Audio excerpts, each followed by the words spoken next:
action heroes didn't just change over time. They simply evolved from unstoppable machines to people who struggle, who bleed, and oftentimes barely make it out alive. So what happened? How did we go from heroes who felt untouchable to heroes who feel like us? Let's go decade by decade and figure it out.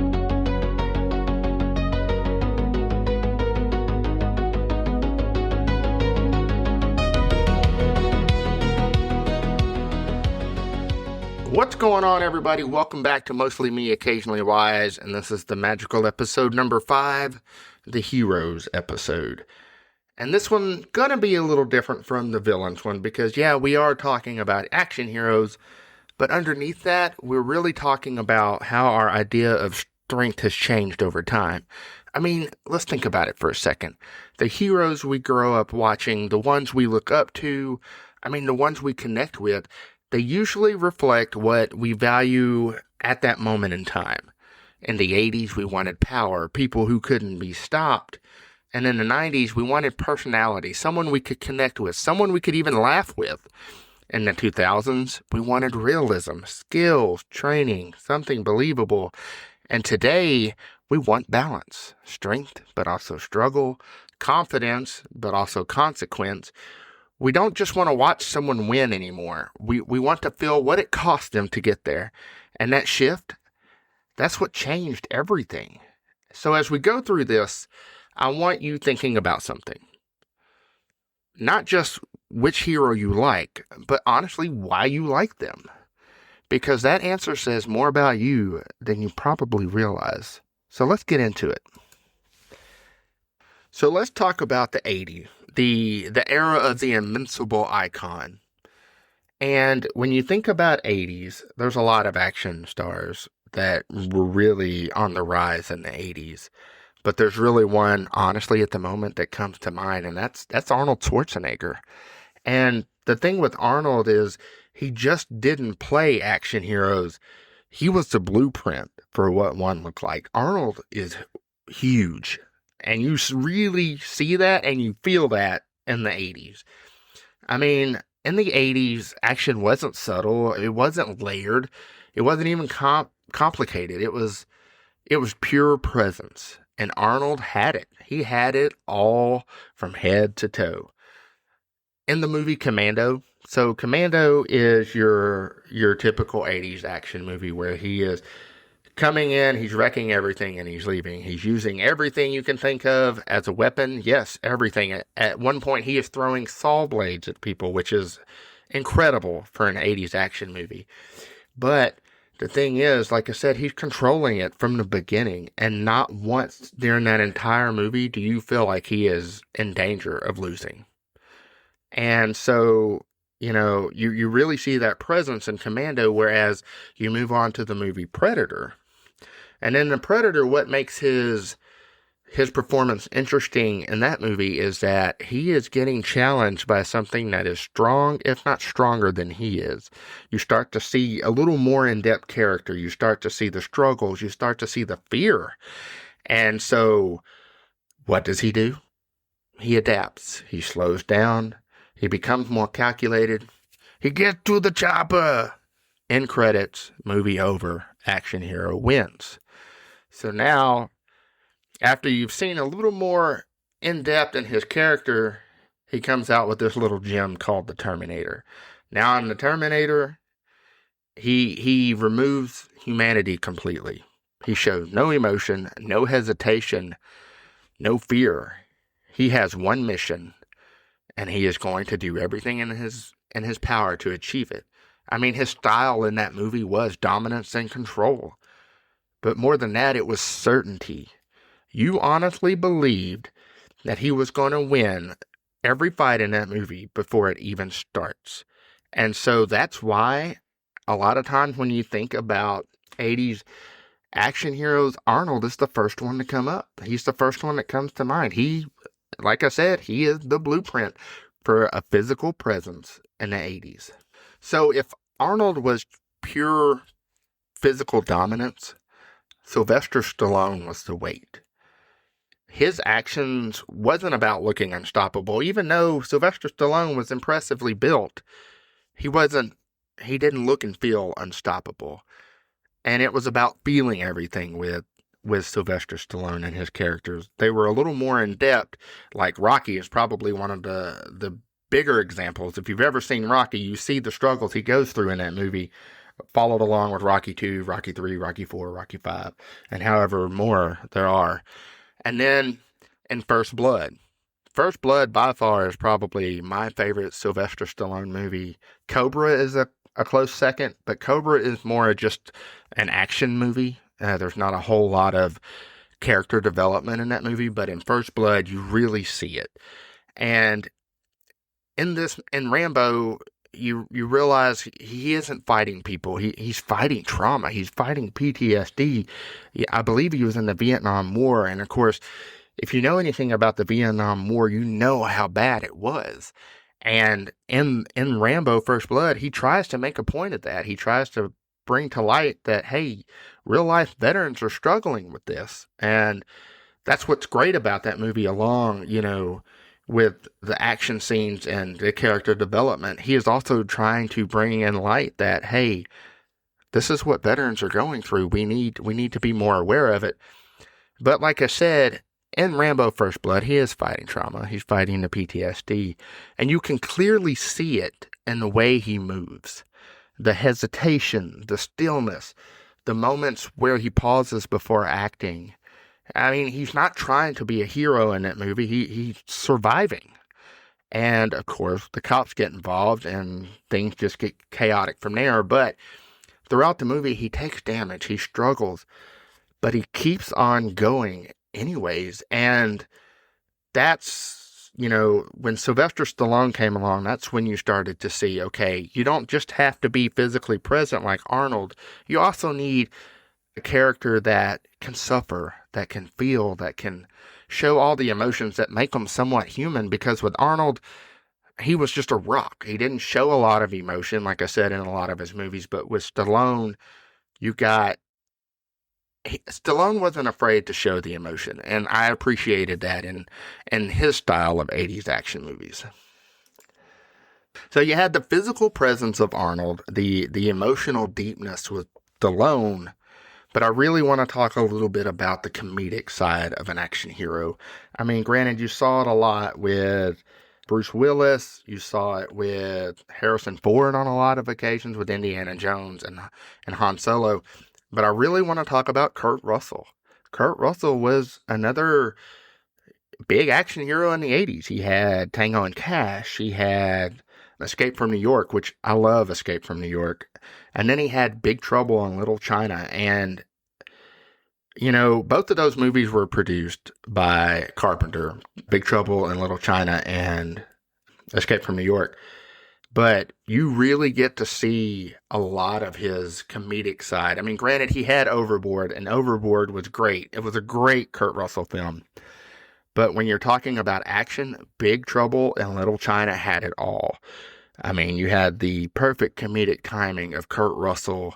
You had the magic, the mystery. You had the cheesiness. You had everything you wanted in an action film. Because, yes, there were scenes in the movie that got emotionally deep. Now, granted, they weren't as deep as Rambo First Blood, but you got a little bit of everything in Big Trouble in Little China. And Kurt Russell, in my opinion, was gold in that movie. And if you haven't seen Big Trouble in Little China, I don't want to go too much more into the plot, but I recommend you check it out. It's just an overall good action film. So as you can see, the 80s gave us heroes that felt untouchable, lovable. We started to see a little more emotion from characters. But when the 90s came along, they pushed it more. Let's just say in the 90s, we get more of the charismatic rebel.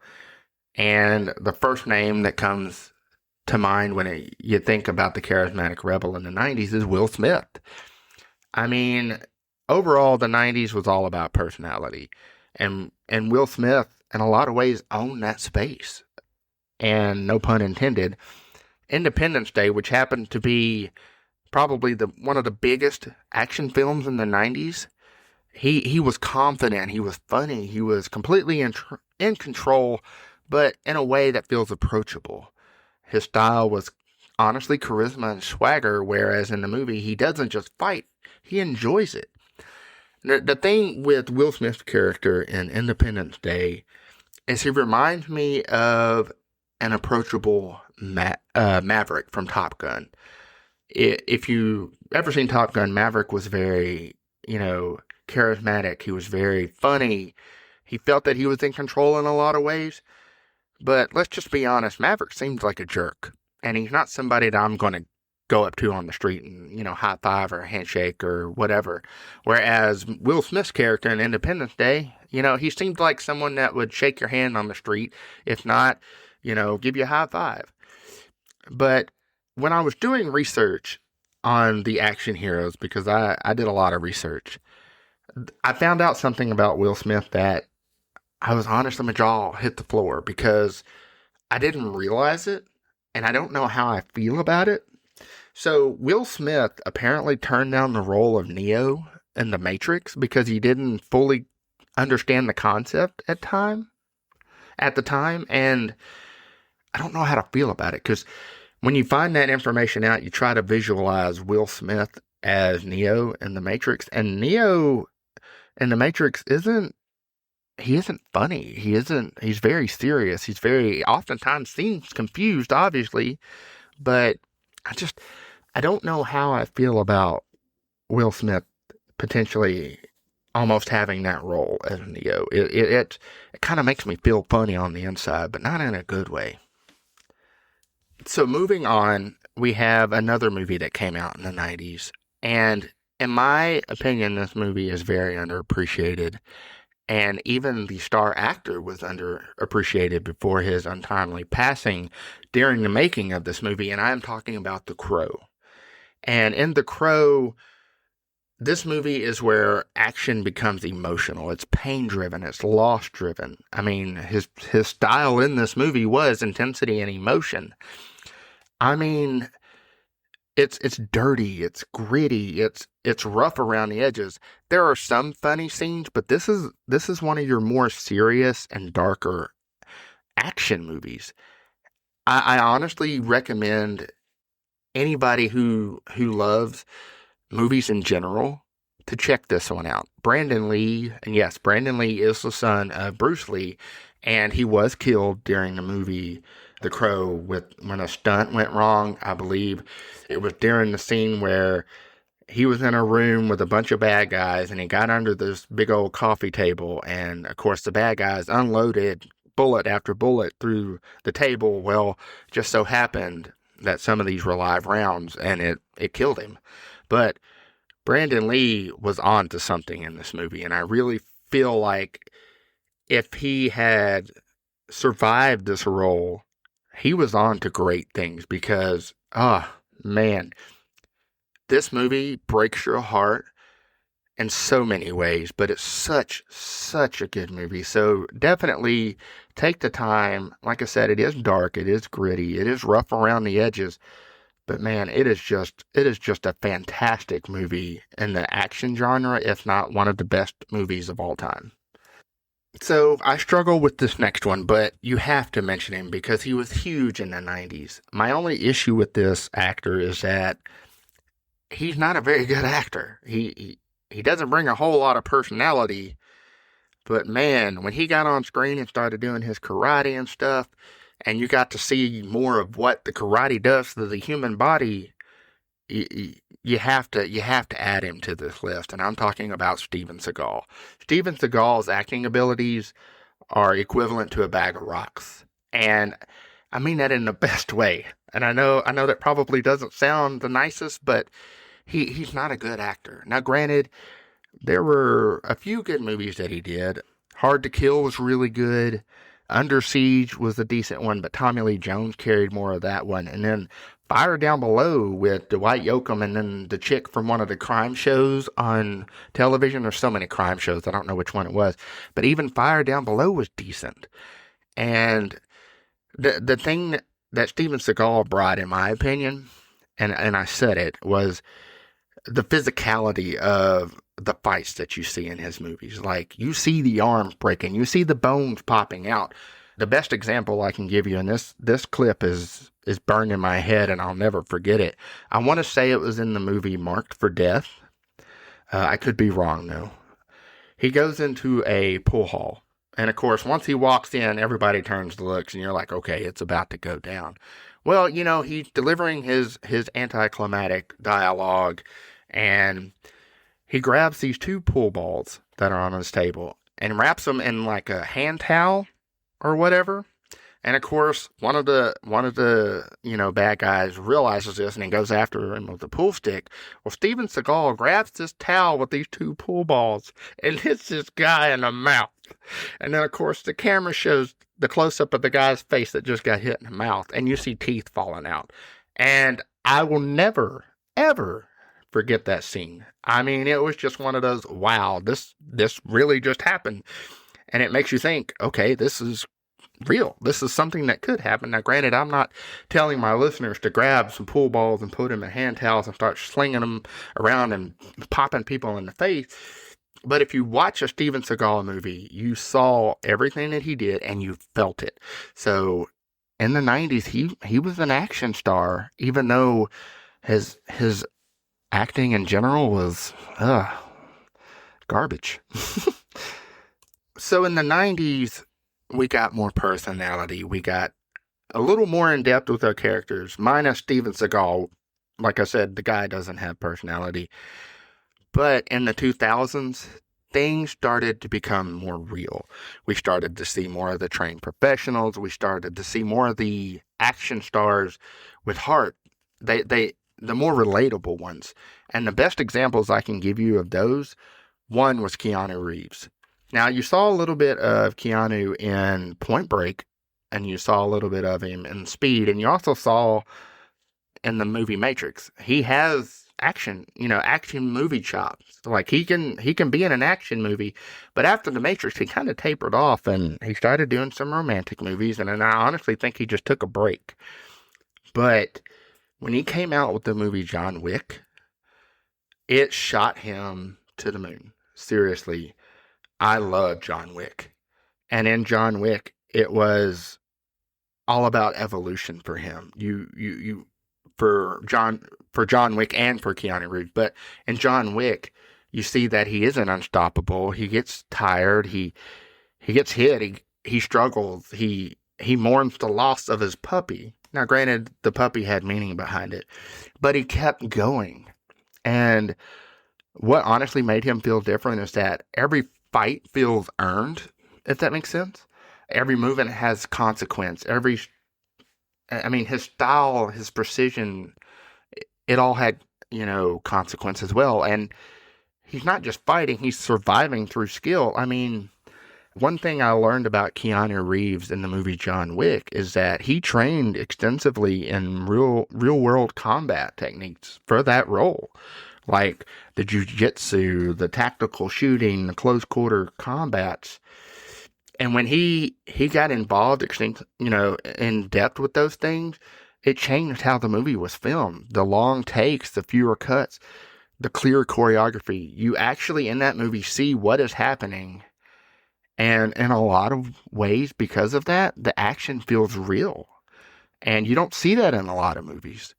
So Keanu Reeves, he really boomed in the 2000s to now. Like, if you haven't seen John Wick, it's so good. It's so good. You're on the edge of your seat the whole time. So if you haven't seen John Wick, I don't know what you're doing. You just need to stop listening and go watch and then come back and enjoy this episode. So let's talk about Liam Neeson. I love Liam Neeson. And when you started seeing more of Liam Neeson in action films, he brought something unexpected. Stillness. He wasn't loud. He wasn't flashy. He wasn't trying to impress anybody. He was focused and he was driven. And that's what made him dangerous. He had a calm intensity in his movies. And when he spoke, you listened. And when he moved, it was deliberate. And the beautiful thing about Liam Neeson, in the 2000s to now is it launched his career just like it did Keanu Reeves. But with Liam Neeson, the guy was in his 50s when he did Taken. And that changed a lot of expectations in action movies because a lot of times when you watch an action movie, you see someone who's young, who's fast, who, can do all these amazing things. But when Liam Neeson did Taken, and you saw that, okay, he's not the most flashiest person in the world, but he still gets the job done, he changed it. He changed the expectations of what an action star should be. And, Neeson proved something different that you don't need. Like I said, you don't need speed or flash, you just need presence. And with that presence, Taken is a fantastic movie. And I think it spawned 2 or 3, but since then he has been in a lot more action films. And I've learned to appreciate him more as an actor. It's really impressive for someone his age. I mean, you saw it. I want to say the closest thing I can compare Liam Neeson to is maybe Charles Bronson in the 70s with Death Wish. He was older and he wasn't as agile, but of course the performances and the actors were completely different. But if I had to compare Neeson to someone in the action genre, probably more like a Charles Bronson. And if you don't know who Charles Bronson is, look him up. He's got a few bangers out there in the action genre as well. So this next one, it's a sore point with me because it's not really his fault. It's the movies he's been in. And I'm talking about Vin Diesel. Now, Vin Diesel brought something, to the action era, in the 2000s and to now. He proved that he's not just strong, he's not just grounded. His character Dom in Fast and Furious wasn't driven by chaos. He was driven by loyalty. He was driven by family.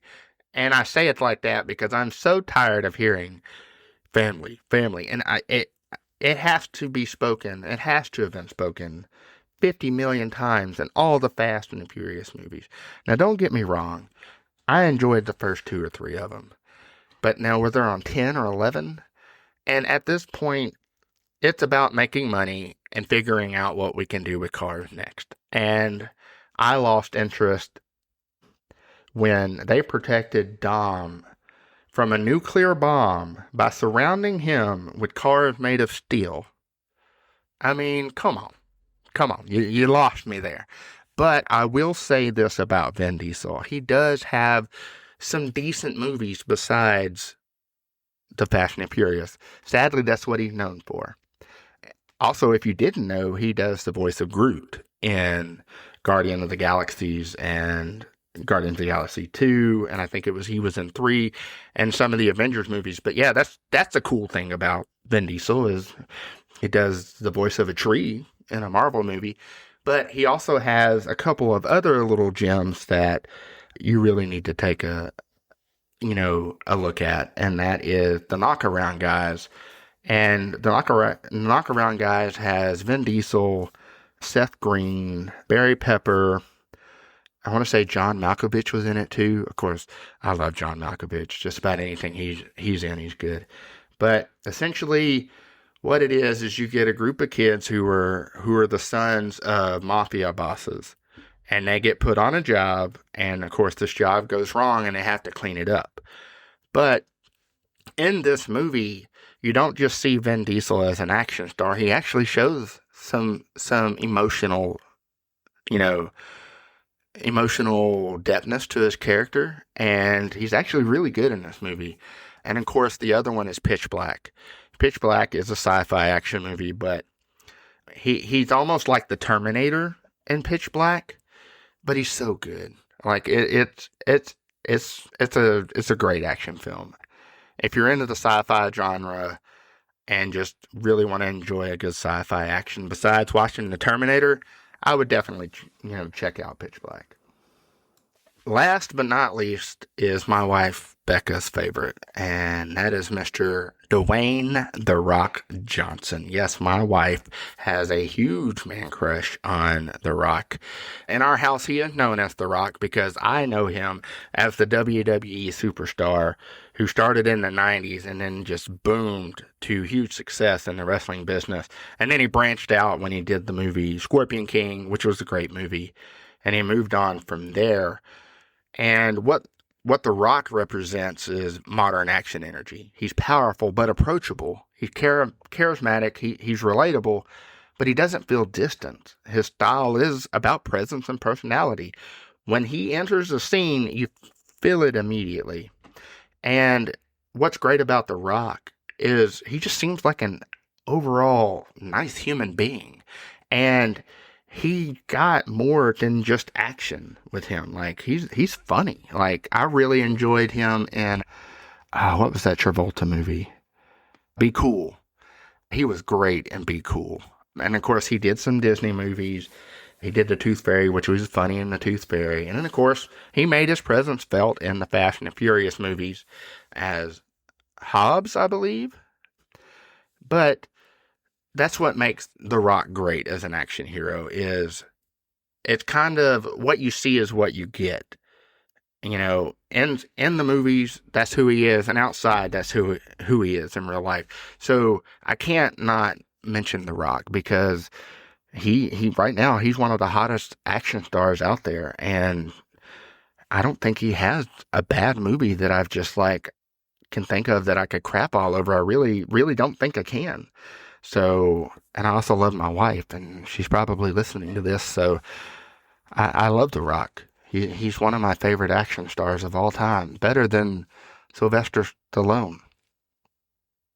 So we've gone through the eras. We've talked about action stars here and there in each era. There were so many of them.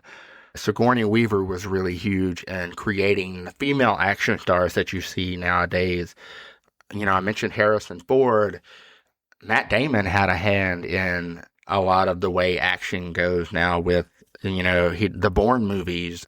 Let's see, who else? Christian Bale, he did Batman, and Batman was a big part of the 2000s. You had Tom Cruise, who still does his own stunts at his age, which I think is insanely crazy. I think Tom Cruise is crazy in general, but there were a lot of action heroes I left out. And if I went over every single one of them, this episode would probably take days because I could talk about action heroes probably just as much as I can about horror. So what I'm getting to is with the villain's character episode, I did a Mount Rushmore. And I thought it would be fun to do a Mount Rushmore of action heroes. So when I sat down and I made my list, I really struggled because, like I said before, there were just so many of them, so many that I really enjoy. I decided to go the route of what each one represented and what they brought to the table when it comes to a pure action movie. And so, number one on my list is Arnold. Arnold, like I said before, was the blueprint. He had the body. He could act at times, but he just had that physical intimidation in the 80s that made action movies good. So, moving on to number two. Number two is Sylvester Stallone.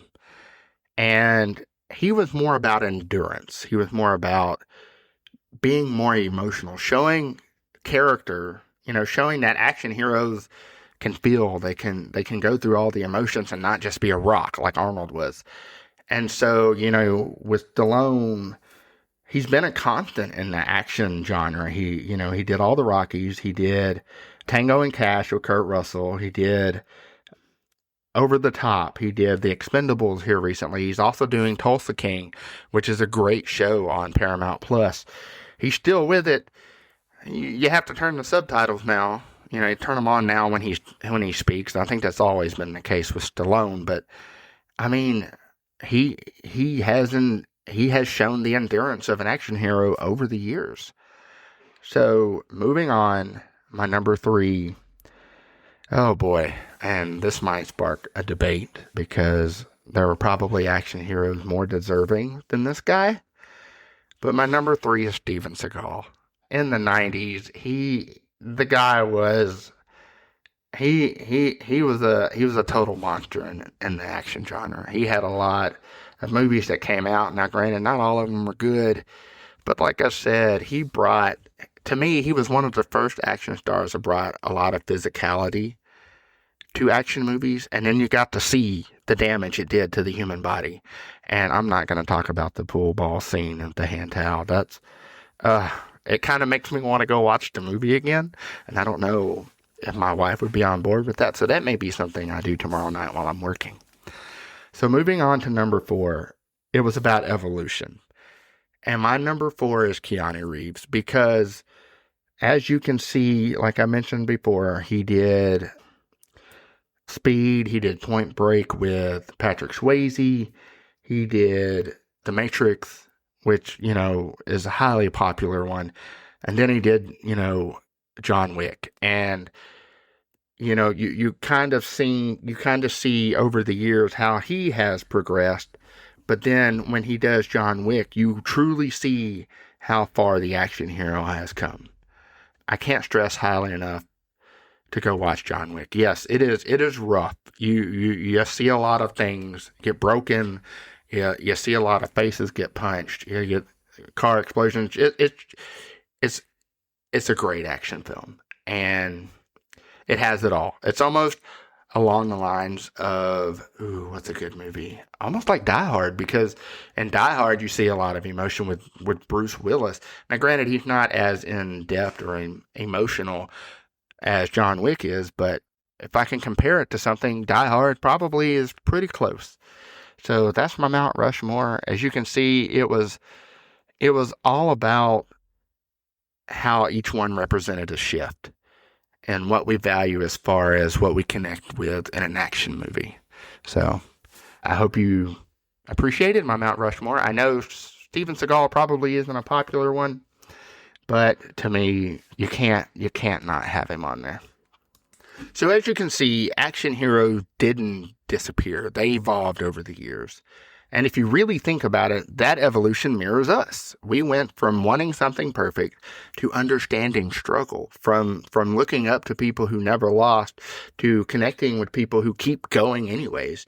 And maybe that's why today's heroes hit a little different for us, because they feel real. They get hurt, they get tired, they make mistakes, but they keep moving forward. And honestly, that might be the most relatable kind of strength there is. So now I've got to ask you, when you think about action heroes, which era are you choosing? Are you choosing the 80s, where it's just pure dominance, no questions asked? Are you going for the 90s, where it's personality, confidence, a little swagger, Steven Seagal? The 2000s, or even today, where you got grounded, trained, realistic, where strength comes from struggle, where every win actually costs something? I mean, which one are you choosing? And more importantly, who's on your Mount Rushmore? I'd love to hear your take.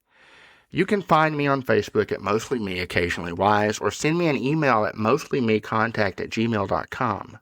I appreciate you being here. I appreciate you listening. I can't wait to hear your opinions, and I'll catch you in the next one. Remember, stay mostly you and occasionally wise. Hey, baby, I did it. I didn't mess up the outro. Woo!